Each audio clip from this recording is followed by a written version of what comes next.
Presidente, eu acho que são duas questões diferentes aqui que a gente debate, embora a proposta da vereadora Sandra Bonetto tenha como objetivo debater exclusivamente uma coisa, que a gente tem que combater os déficits da educação, é óbvio.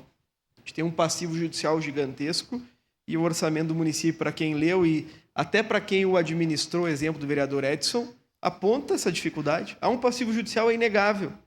A saída, eu particularmente discordo do modelo de PPP. Mas, bom, foi uma saída, quem ganhou a eleição foi o prefeito Adiló e está perfeito.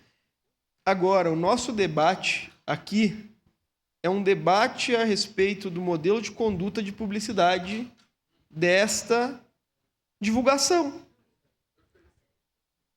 E outras questões. E eu vou me ater exclusivamente a esse modelo de publicidade. Eu acho que uma parcela da moral da sociedade ela tem direta relação com estética.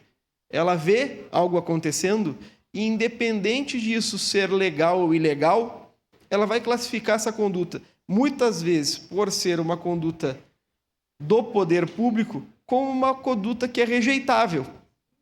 E não preciso falar aqui, vereador Edson, que para a parcela da população que viu esse movimento acontecendo, é aceitável que haja PPP, mas não é aceitável esse modelo de divulgação. E aí cada um tem sua concepção de sociedade.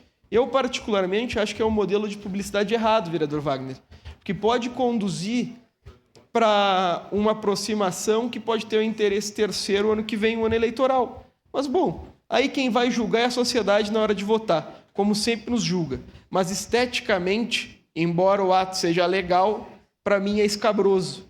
Então, parabenizar a vereadora Sandra pela propositura desse debate, deixando claro que, mais do que parecer, a situação é, e quem julga se é ou não é um fato delituoso, não somos nós, é o Ministério Público. Muito obrigado. Obrigado, vereador Cláudio Libardi. Encerradas